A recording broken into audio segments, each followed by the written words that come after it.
Each judge only has 8 aprons to give out. I mean, that's only 24 aprons total. Welcome. I'm going in there with the mindset that I will get an apron offered to me by all 3 judges. Let's go. I am for sure going to get an apron. All 3 of you, good evening and welcome to the most amazing kitchen anywhere in America. Tonight, each one of your signature dishes features beef. You have just 30 minutes on the clock. Are you all ready to cook? Yes, Chef. Your 30 minutes starts now.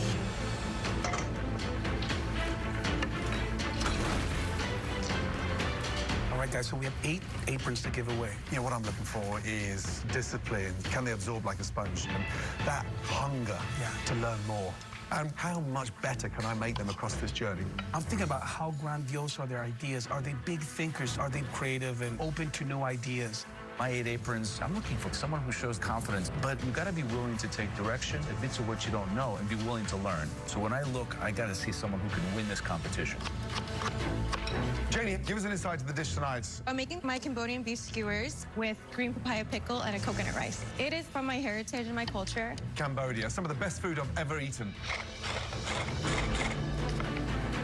Miss Emily, talk to me a little bit about what you're making. I will be making a filet mignon over fondant potato, mushroom duxelle with a red wine pan sauce. This dish is entrenched in a lot of French technique, it sounds like. Yes. I've had the opportunity to travel the world. I've been to France a few times, and being a food anthropologist, I've definitely honed my skills having that global experience. Emily, I just assume you're a food anthropologist, that garlic powder and onion powder is something more for traditional home cooks. I feel like that's a little pedestrian way to look at it. Do you never use onion powder and garlic powder in the kitchen? No, never. 20 minutes remaining.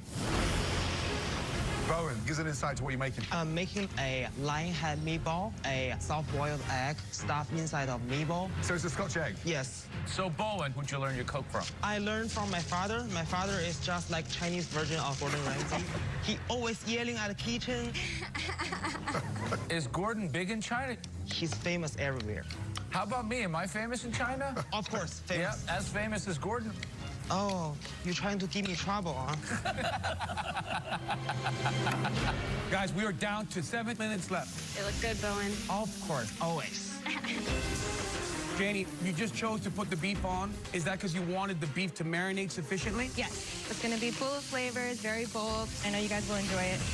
All right, guys, so we couldn't have 3 more different beef dishes. For me, Jannie, I think, has the biggest level of difficulty. Is she gonna get enough of those aromatic flavors in a very tight window of time? Almost 2 minutes, guys. Emily's issue tonight, the temperature on that fillet. But come on, garlic powder and onion powder. Bowen, the secret there is making sure he's got an even color. And is it too simple? 60 seconds remaining. This is where it counts. Come on. Bowen's got his meatball out. He's slicing it now. Wow. Emily, is that filet gonna be medium rare? Yes, sir. 10, 9, 8, 7, 6. Come on, let's go. 5, 4, 3, 2, 1, and stop.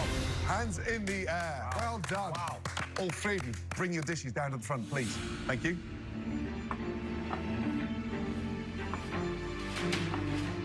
So, 3 very passionate home cooks, all with signature dishes that featured beef.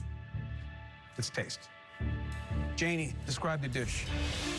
It's Cambodian beef skewers with a green papaya pickle and coconut rice. What are some of the flavors I'm supposed to be experiencing here? You'll get the lemongrass for sure. The beef is tender, the marinade came through, and I gotta say, I like the pickle. Well done. Thank you.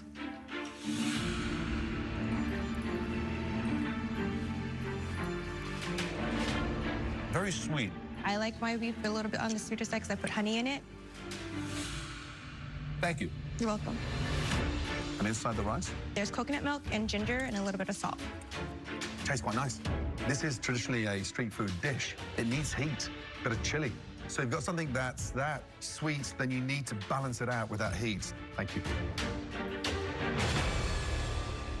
Emily, name of the dish?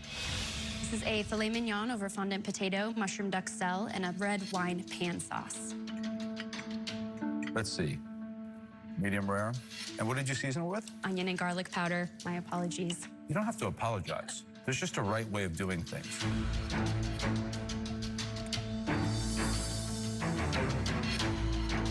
great color on the steak. How long did you cook it for? 2 minutes each side, and then I finished it in the oven for about 8 minutes. Wow. The beef is delicious. But duxelle would generally be for lining or wrapping. When you have a filet mignon like that, you find the best mushroom, so it highlights the beef. However, it's perfectly executed. Thank you. Why duxelle? Mushrooms are earthy flavor. I think it's a nice component to the beef on the plate. It's buttery and rich.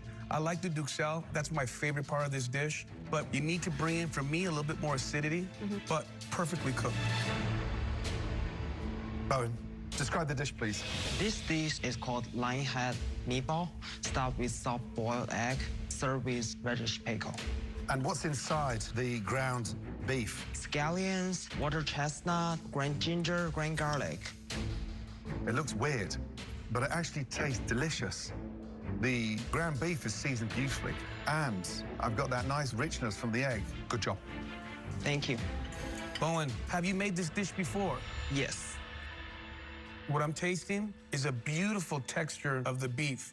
If I wanted to change one thing, you don't need all that radish. That's not serving a purpose. Thank you. It's very, very flavorful. It's super moist, tender. You ever think about leaving a little broth in it? If I put broth in there, it will be a mess on the plate.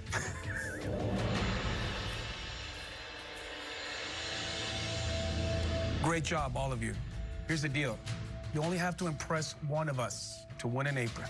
We only have 8 aprons each. These are as precious to me as are to all of you home cooks. Going against my colleagues here, I want to be the one that puts forward the next MasterChef.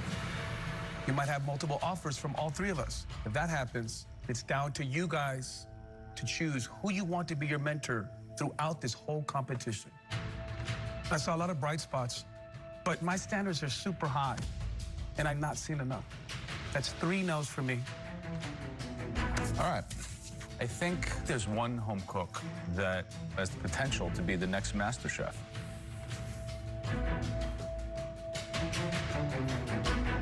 This apron is going to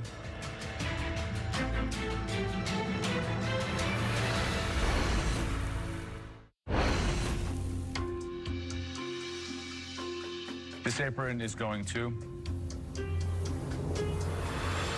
Bowen. But not finished yet.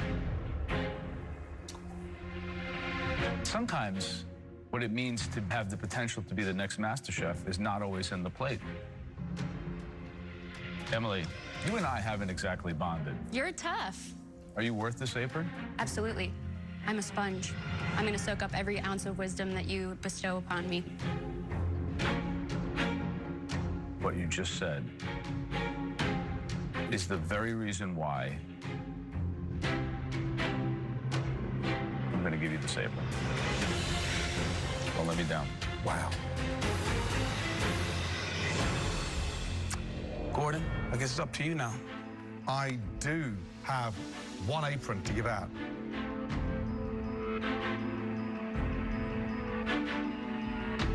Bowen.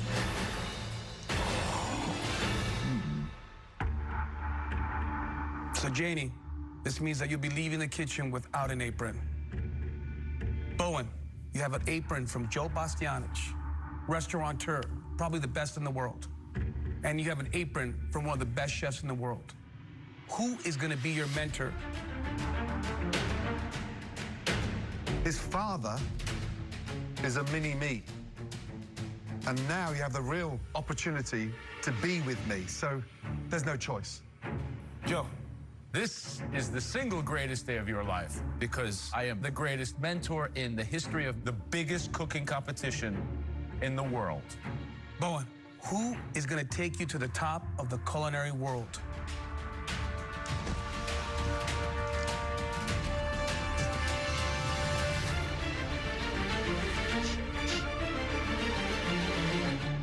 Gordon Ramsay. Thank you, Jen. Thank you, guys. Well done. Bowen's a fascinating character. My God, that guy knows how to cook. The sky's the limit.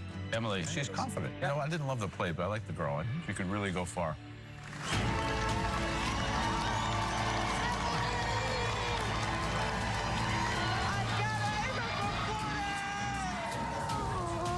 So